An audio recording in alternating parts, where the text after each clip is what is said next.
Bien. Vamos a hablar de las estreptococias, es decir, las infecciones que aparecen por el estreptococo, el estreptococo piógenes. Los estreptococos son cocos gram positivos, catalasa negativo, aeróbicos, y aquí la lesión elemental, a diferencia de lo que ocurría en las estafilococias, aquí es una ampolla y también un eritema de base. Quiero ver que todos estén con videos, por favor. Solo una de sus compañeras me dijo que no podía. Todos con sus videos activados. La lesión elemental es el eritema, dijimos, y posteriormente se forma una ampolla serosa que va a ser bien superficial porque se va a ubicar a nivel subcórneo. Los estreptococos patógenos para el hombre pertenecen al grupo A y me refiero al estreptococo piógenes. Es el estreptococo piógenes el que va a provocar esta infección. El 10% de la población son portadores en orofaringe y también en fosas nasales. Tenemos que tener en cuenta esto para el tratamiento, que después les voy a hablar de un tratamiento de desensibilización o descontaminación también que se hace en los orificios naturales, ¿sí?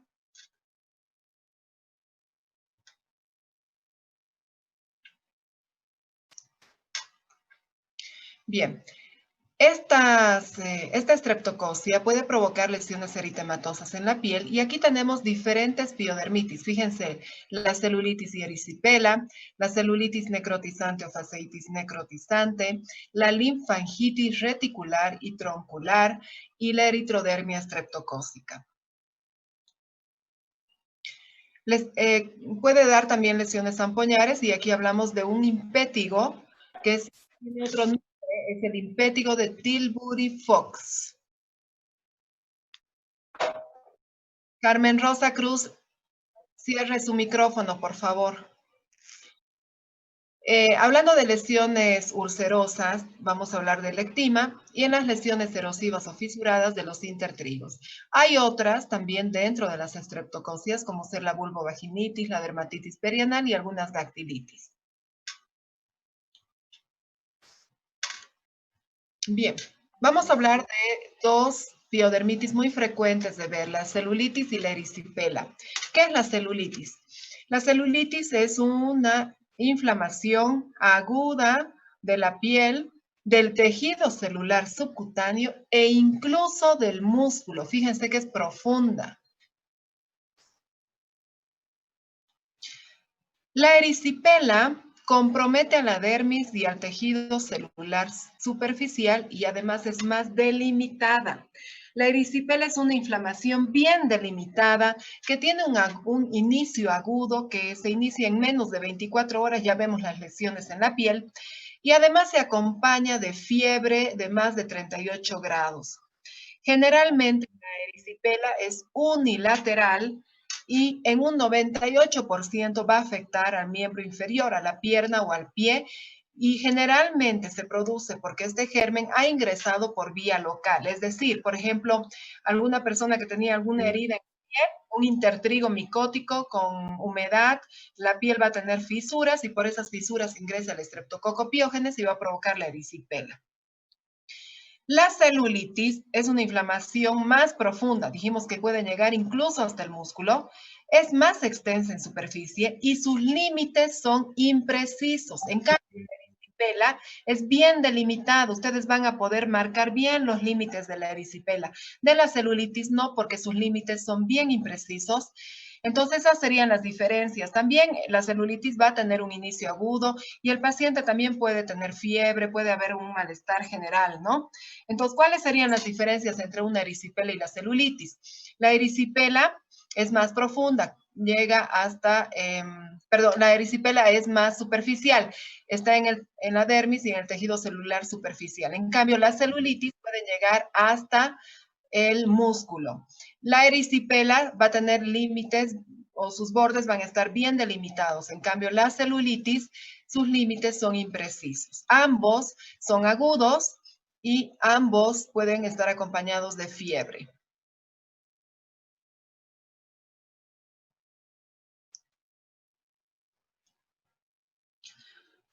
Además, en la celulitis, la clínica va a ser una placa eritematosa, dolorosa, edematosa. La erisipela tiene límites netos, la celulitis tiene límites más imprecisos y se puede localizar. La celulitis se puede localizar en la cara con más frecuencia, también en miembros, y la erisipela es 98% exclusiva de miembros inferiores. Además, vamos a ver que ambas pueden estar acompañadas de adenopatías, de linfangitis, fiebre alta y de malestar general. A veces estos pacientes requieren internación.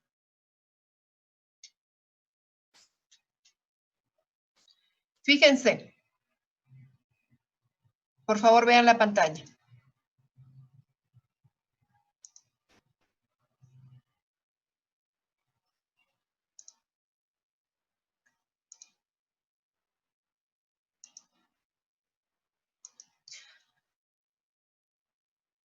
Alejandra Lafuente, active por favor su micrófono.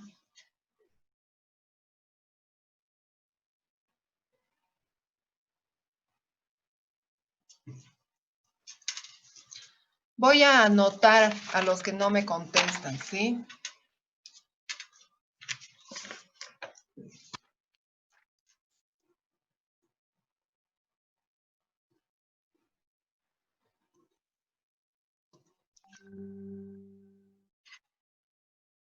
Carla Guaña, active su micrófono, por favor. ¿Me escucha? Sí. Bien.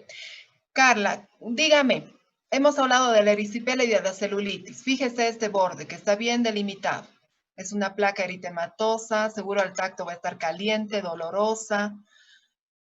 ¿Usted qué cree? ¿Esto es una erisipela o una celulitis?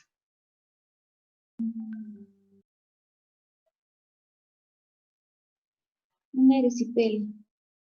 Una erisipela. Por los bordes que no son delimitados. Los bordes bien delimitados. Entonces, gracias. Francisco Ochoa, active su micrófono, por favor. Sí, doctora, un momentito, por favor, voy a bajar el volumen de la radio. Sí, doctora. Bien, dígame qué es esto, esta placa poco definida, porque mire, yo no puedo marcar los bordes aquí, y aquí tiene la ampolla con el eritema de base, también está caliente al tacto. ¿Qué es esto, erisipela o celulitis? Doctora, usted nos dijo ahorita que la celulitis no tiene bordes y la erisipela tiene un borde, es más delimitado. Y esta aquí me muestra un pie que no tiene bordes, entonces yo creo que es una celulitis, doctora. Es una celulitis. Tiene bordes, pero no son precisos. Fíjense, aquí está un borde, aquí por aquí hay otro, pero no están bien delimitados, ¿sí? Usted no va a poder hacer esta marcación aquí. Gracias. Sí, doctora. Bien. Entonces, esta es una erisipela y esta es una celulitis. Lo mismo acá, aquí estamos viendo, esta es una celulitis, ¿sí? Es más profunda, generalmente en cara van a haber más celulitis. La erisipela dijimos en un 98% en miembros inferiores. Entonces, es muy probable que esto sea una celulitis. Los bordes están un poco más delimitados, pero no bien precisos, fíjense aquí. Y también esto es una celulitis. Bien, otra piodermitis es la celulitis necrotizante o fasciitis necrotizante. Esta es una infección de la piel y del tejido celular subcutáneo que evoluciona de forma rápida, aguda y progresiva. La puerta de entrada aquí generalmente es una herida quirúrgica o traumática, o sea, una herida grande. Y fíjense aquí que no solamente el Streptococcus pyogenes va a ser el agente causal de esta celulitis necrotizante, sino también el Staphylococcus aureus, algunos bacteroides y algunos hemófilos. Esta celulitis necrotizante se caracteriza porque va a tener una infección en la piel, en el tejido celular subcutáneo y en el músculo. Es bastante profunda. Es así que muchos médicos confunden a la celulitis necrotizante con una celulitis simple, como la que acabamos de ver, porque en un inicio se va a comportar de la misma manera, va a ser un eritema caliente, rojo, ¿no? Los gérmenes son varios, empieza como una celulitis y después van a aparecer ampollas, progresa rápidamente en pocas horas o días hasta después provocar ulceración y una necrosis, va a provocar una necrosis cutánea. Es altamente letal, tiene una mortalidad de un 20 a un 30% y una tercera parte de estos pacientes que tienen celulitis necrotizante van a llegar a tener un shock tóxico estreptocócico. ¿Y cómo podemos llegar a darnos cuenta si tiene un shock tóxico estreptocócico? Con diferentes criterios. Por ejemplo, tenemos la hipotensión arterial, la insuficiencia renal aguda, alteraciones en la coagulación, una disfunción hepática, un diestrés respiratorio, también un eritema difuso en la piel y necrosis cutánea, que es lo más importante. Si encontramos 2 de estos criterios, ya podemos decir que esta celulitis necrotizante está evolucionando hacia un shock tóxico estreptocócico, ¿sí? Y tiene también alta mortalidad. Aquí estamos viendo, fíjense cómo es la celulitis necrotizante. Empieza, dijimos, solo como una celulitis, eritema, aumento de temperatura local, inflamación, dolor, etcétera, ¿no? Y posteriormente empiezan a aparecer ampollas, luego se ulceran y finalmente se necrosa. Muy profundos, llegan hasta músculo, siempre llega hasta músculo. Otra piodermitis es la linfangitis reticular y troncular. Se refiere al compromiso de los vasos linfáticos. Hay una infección a nivel de los vasos linfáticos. También el paciente puede tener síntomas generales como fiebre, puede tener aumento de la frecuencia cardíaca y también cefaleas importantes.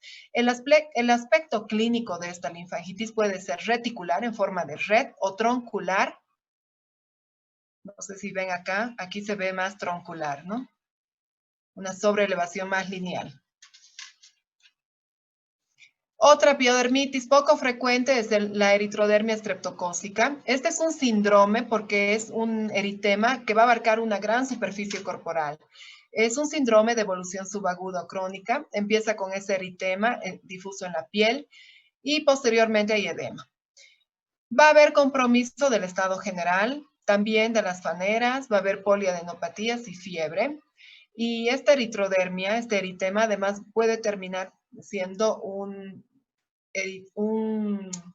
una eritrodermia eritematoescamosa, es decir, va a llegar a tener también descamación al final. Este síndrome. Fíjense, es una eritrodermia, eritema, en más del 80% de la superficie corporal, con escamas en su superficie, ¿sí? Fíjense este cuadro, que a veces uno piensa que puede deberse a una reacción alérgica. Bueno, ahora sabemos que el estreptococo puede provocar esto, ingresando por una fisura, por una solución de continuidad. ¿Recuerdan que al hablar de estafilococo hablamos de un impétigo? ¿Quién se acuerda cómo se llama el impétigo del estafilococo? ¿Vulvar o cómo? De Bocard. El impétigo de Bocard es el del estafilococo. Fíjense, aquí tenemos otro impétigo que es el de Tilbury Fox. Este es provocado por el Streptococcus pyogenes. Afecta también a los niños y más en las zonas periorificiales, en la cara. Empieza aquí, fíjense cómo empieza. En el impétigo de Bocard empezaba con una pústula. Aquí empieza con una ampolla, porque si ustedes toman atención, en todas las infecciones del estreptococo siempre vamos a tener esta lesión elemental que es la ampolla. Empieza con una ampolla serosa subcórnea superficial, la cual se rompe y luego se van a formar costras que van a terminar teniendo el aspecto semejante a la miel, a lo que se conoce como costra melicérica. Nosotros ya hemos hablado de esta costra melicérica muchas veces, incluso en el impétigo de Bocard hemos hablado de la costra melicérica, pues si el paciente no va en la etapa inicial, ustedes simplemente van a ver esto, lo mismo, las mismas costras que hemos visto en el Bocard. ¿Qué pueden hacer aquí? Un bacteriológico para saber si ha sido el estáfilo o el estrepto, ¿no? Pero bueno, el paciente viene porque quiere que lo tratemos a tiempo. Entonces, si ustedes me dicen, ¿y aquí cómo nos damos cuenta si es el estáfilo o el estrepto? Solo con un bacteriológico, ¿sí? Es lo mismo, solo que pueden preguntar, ¿cómo empezó? ¿Empezó con una pústula o una ampolla? Si es alguien que reconoce entre una pústula y una ampolla, ustedes van a poder tener una respuesta y saber si se trata del estáfilo o el estrepto, pero es difícil darnos cuenta, ¿no? Es difícil que el papá o mamá se den cuenta si era una pústula o una ampolla. Otra piodermitis es el ectima. Este es un impétigo que rápidamente evoluciona a una úlcera, es decir, es un impétigo de Tilbury Fox que rápidamente evoluciona a una úlcera con pérdida de tejido, con bordes cortados a pico, con fondo melicérico y sañoso. Este ectima es muy doloroso y como es bien profunda, la lesión va a dejar cicatriz. Sería la evolución de un impétigo. Fíjense, es decir, si esto no ocurre en todos los pacientes, solamente en algunos que no se han tratado a tiempo, ¿no? Ese es el ectima. Intertrigos. Los intertrigos son dermatosis que se localizan en los pliegues. En el caso de la etiología estreptocócica, la localización va a ser retroauricular, con una superficie eritematosa cubierta por costras melicéricas.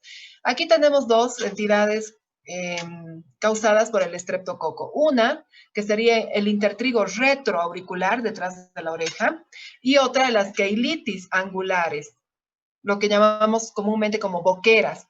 Fíjense que eso es provocado por el estreptococo piógenes.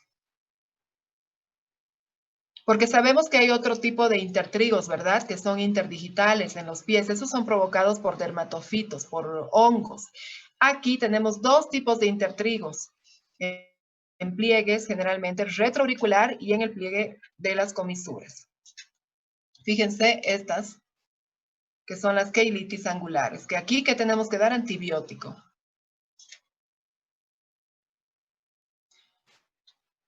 Otra piodermitis no muy frecuente es la dermatitis estreptocócica perianal. Esta aparece desde los 8 meses de vida hasta la adultez. ¿Qué vamos a ver aquí? Eritema, un eritema perianal y finalmente también se va a ver una descamación que va a tener el aspecto de una psoriasis, porque es una descamación muy importante. ¿Cuáles son los síntomas? Va a haber un prurito anal, dolor a la defecación y posible sangrado. Se contamina por diseminación orofaringia, gastrointestinal y por fomites.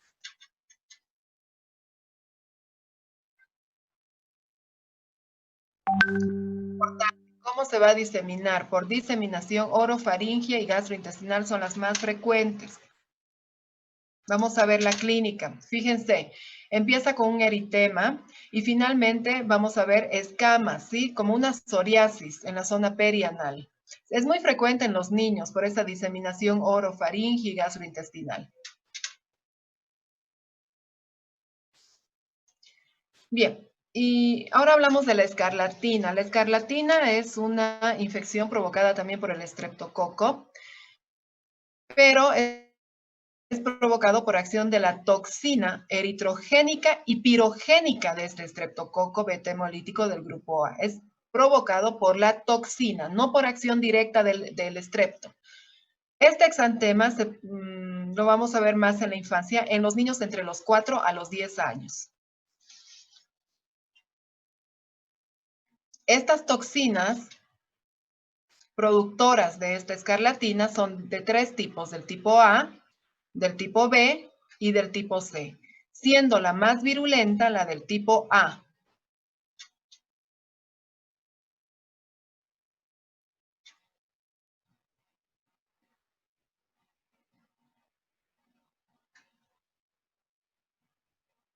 El contagio se va a dar por vía aérea y también por fomites. Ahora, escriban por favor todos. La escarlatina tiene 4 periodos. Tiene un periodo de incubación, que es el primero, incubación, que dura de 1 a 4 días. Todos tienen que estar escribiendo. Tiene un periodo de incubación que dura de 1 a 4 días. Luego se pasa a un periodo de invasión que dura de 1 a 3 días.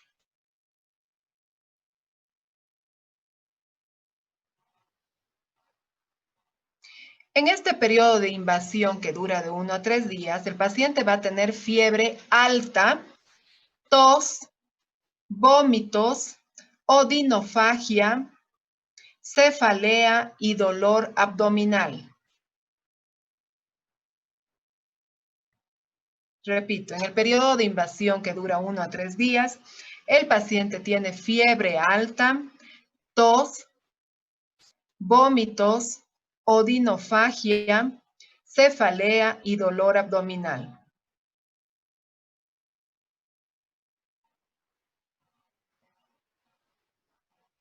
También va a presentar adenopatías dolorosas, satélites.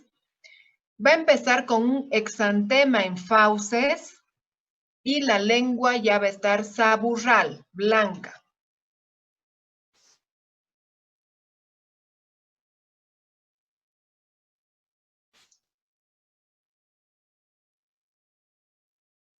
¿Puedes repetir de nuevo, doctora, por favor? ¿Desde dónde quiere que repita? También presenta adenopatías. En este periodo de invasión, el paciente también va a tener adenopatías satélites dolorosas, exantema en las fauces y la lengua saburral.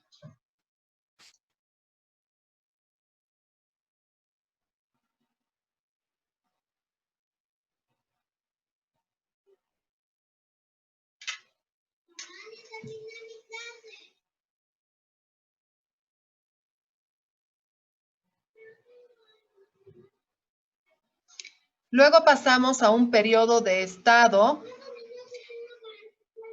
que dura 7 a 10 días.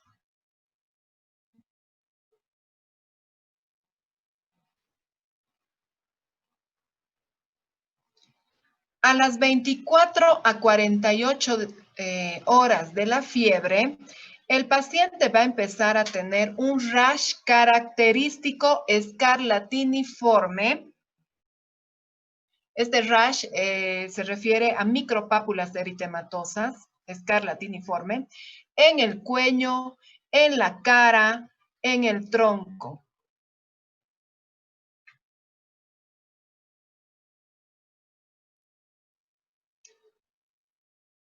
Este rash, dije, son micropápulas rojas que van a ser ásperas al tacto y que se van a empezar a diseminar y sobre todo van a ir a sentar sobre los pliegues. Sobre todo van a ir con predominio hacia los pliegues.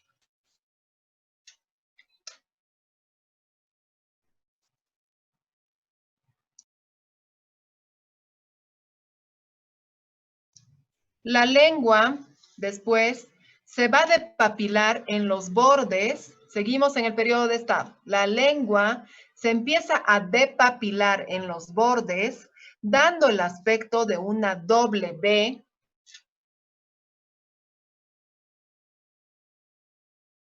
Para luego depapilarse por completo, dando lugar a lo que se conoce como lengua en fresa.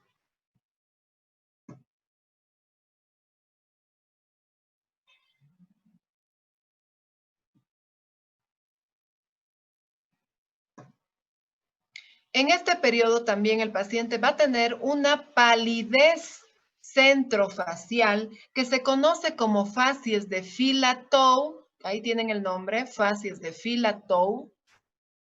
Es la palidez centrofacial. Y también va a tener lesiones micropetequiales a nivel de los pliegues. Va a tener lesiones micropetequiales a nivel de los pliegues, a lo que se conoce como signo de Pastia. También está aquí, signo de Pastia.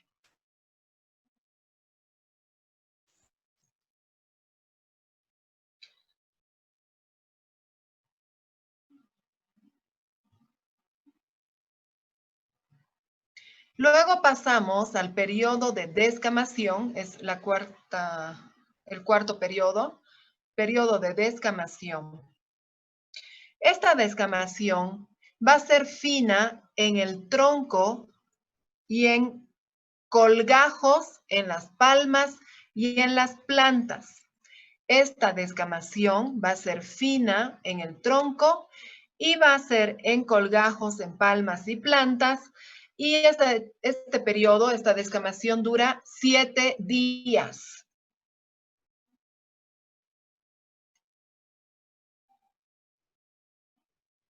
¿Cuáles van a ser las complicaciones de la escarlatina? Aquí lo tienen, abscesos periamigdalinos, la adenitis supurativa cervical, las glomerulonefritis y una muy frecuente es la fiebre reumática.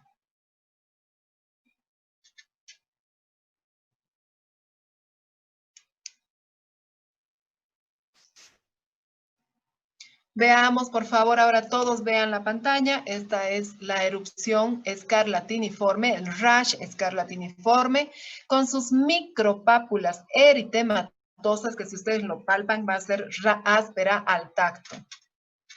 Fíjense este rash.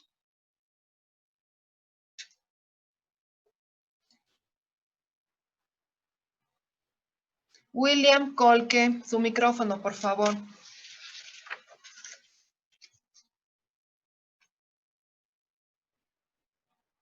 William Colque. Buenas, doctora.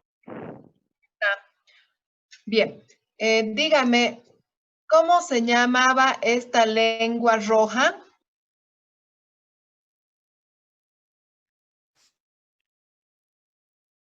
En el periodo de estado. ¿Sabe?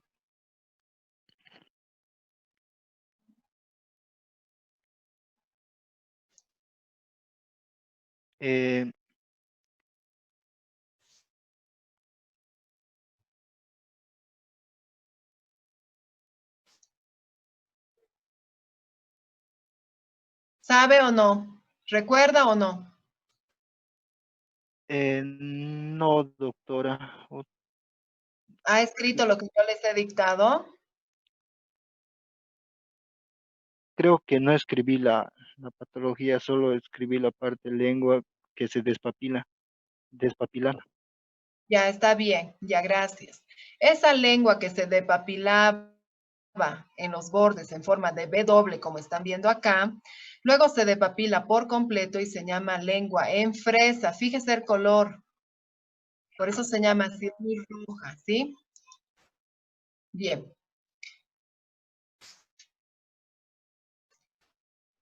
Daniel Limachi, por favor.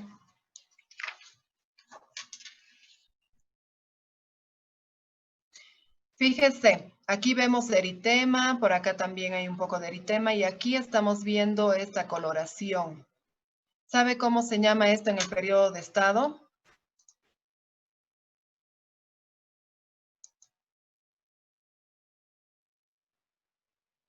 Fíjese el color. Aquí, eritema. Y aquí, palidez. ¿Cómo se llama esto? Esta palidez centrofacial. ¿Qué? La palidez, facies de Fallot. Facies de Fillatow. Gracias. Vean, por favor, esto. Facies de Fillatow. Es la palidez centrofacial. Fíjense la diferencia con el resto de la piel que va a estar roja y y esta palidez solamente lo vamos a ver a nivel centrofacial. Bueno, aquí dijimos que hay micropetequias que van a sentar en los pliegues, ahí o aquí también se ve. Este es el signo o líneas de Pastia, ¿no? Y la descamación que dijimos que era fina en tronco y vean cómo es en palmas y plantas en colgajos. Bien, esta es la escarlatina, espero que haya quedado claro. ¿Alguien tiene alguna duda? Para que hablemos rápidamente de los tratamientos. Doctora, disculpe, ¿podría repetir los criterios de celulitis necrotizante? Ya. Por favor, Anota gracias. los criterios. Entonces, una tercera parte dijimos que van a evolucionar a un shock tóxico estreptocócico. Una tercera parte. Y los criterios para decir que el paciente tiene shock tóxico estreptocócico son los siguientes. Tienen que tener 2 de estos criterios. Una hipotensión arterial, una insuficiencia renal aguda, alteraciones en la coagulación,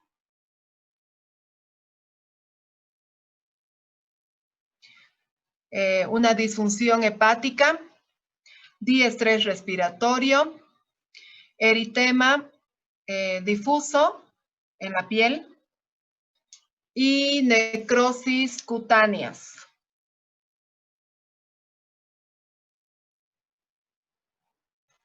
Dos de esos criterios tienen que estar para decir que el paciente tiene un shock tóxico estreptocócico.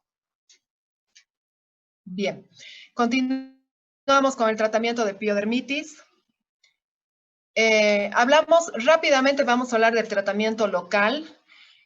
Aquí podemos usar líquidos para desinfectar o antisépticos como el agua de Alibur, que no hay aquí, entonces les voy a hablar del permanganato de potasio y de la Resorcina. La Resorcina la pueden diluir al 3% en una solución acuosa, o el permanganato de potasio también se puede diluir en solución acuosa al 0.1 o 0.25%. Aquí se va a hacer higiene de las úlceras, de las escaras y baños antisépticos. A ver, esto está en la literatura. Ahora, ¿qué pueden usar que va a ir bien para desinfectar o para limpiar esa zona antes de poner los tratamientos tópicos? Solución fisiológica. Se compran el sachet de solución fisiológica, lo cortan y a chorro hay que limpiar estas piodermitis de la piel, se seca con gasas estériles y luego se pone el tópico que vayan a elegir, ¿sí? Va muy bien la solución fisiológica. Alcohol no les recomiendo, pueden usar povidona iodada también y agua oxigenada. El agua oxigenada retarda la reparación o la cicatrización. Entonces, es mejor que no usen agua oxigenada para curar o cuando quieran cerrar heridas. Bien. Entonces, lo importante, tratamientos antibióticos locales. Tenemos 3. Mupirocina al 2% en crema. Ácido fusídico al 5% en ungüento. Y tenemos cremas triples que todos ustedes conocen. Una, por ejemplo, que tiene la bacitracina, la neomicina y la polimixina B. Puede ser, pero si ustedes están seguros de que esto es una piodermitis, es mejor que utilicen mupirocina o ácido fusídico, no los dos, uno u otro. Pueden usar gentamicina también.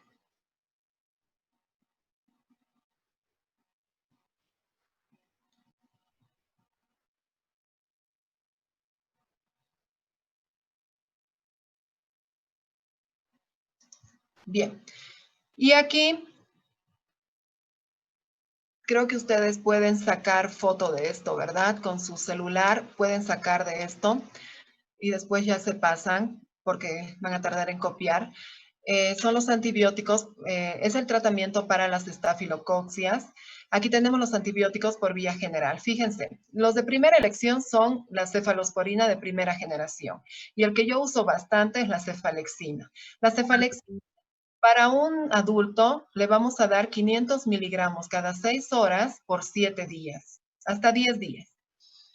Para un niño esta cefalexina viene en jarabe de 5 ml igual a 500 miligramos. Ya les había hablado de la cefalexina antes también. 5 ml igual a 500 miligramos y la dosis es 50 miligramos kilopeso día dividido en 4 tomas. ¿Sí? Dividido entre 4. Vamos a hacer este ejercicio la próxima semana, ¿sí? Ya vamos a empezar a ver casos clínicos y ahí vamos a practicar de cómo darle cefalexina a un niño. Es decir, también se da cada 6 horas, por eso dividimos entre 4 y se da también 7 días. En macrólidos tenemos a la eritromicina, tenemos también a la amoxicilina y clavulánico, que es una buena opción para las estafilocoxias, y la ciprofloxacina y la vancomicina en caso de pacientes internados en forma endovenosa. Voy a pasar Aquí tienen otro cuadro que es que resume los tratamientos antibióticos para el estreptococo piógenes. Y fíjense que en primera línea están las penicilinas. Sobre todo yo uso la penicilina G benzatínica de 1.200.000 o de 2.400.000 unidades en forma intramuscular. Esto va muy bien para la celulitis, para la erisipela, va muy bien. En macrólidos también tenemos a la eritromicina y a la claritromicina. Podemos usar la clindamicina y como penicilinas sintéticas podemos usar la dicloxacilina, que eso usan mucho en los hospitales, ¿no? Pero fíjense que como primera opción tenemos a las penicilinas. Entonces, si ustedes tienen un paciente con celulitis o erisipela, sin dudarlo le van a dar penicilina, obviamente sabiendo o preguntando si no es alérgico a este antibiótico, en caso de que los macrólidos.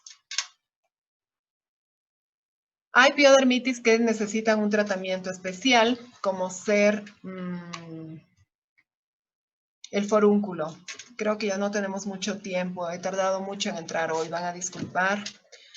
Bueno, vamos a quedar aquí, nos falta todavía, quiero que veamos varias enfermedades con sus tratamientos específicos, ¿sí? ¿Tienen alguna duda?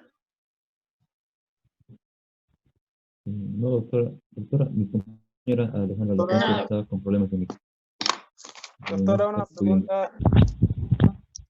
A ver, sí, porque no los escucho muy bien. Dígame.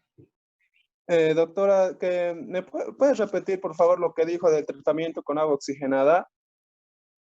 No, más bien dije que no usen agua oxigenada, porque el agua oxigenada Sí.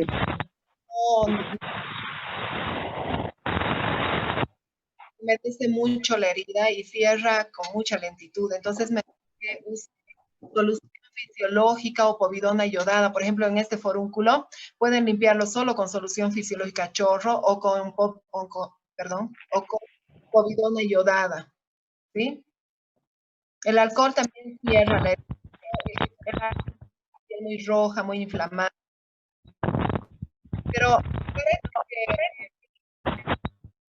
la próxima clase vamos a hablar de muchas enfermedades. Miren, me falta hablar de muchas otras enfermedades que tienen tratamiento especiales y ahí vamos a ir hablando de uno, de cada uno, ¿sí? Que creo que tienen clases, ¿verdad? Sí, tienen. Sí, doctora. Sí, doctora, tenemos. No quiero que se atrasen. Les quiero pedir un favor, todos, por favor, ahorita van a salir de esta reunión y solamente se van a quedar los presidentes de curso 1 minuto nada más. ¿Sí? Hasta luego a todos.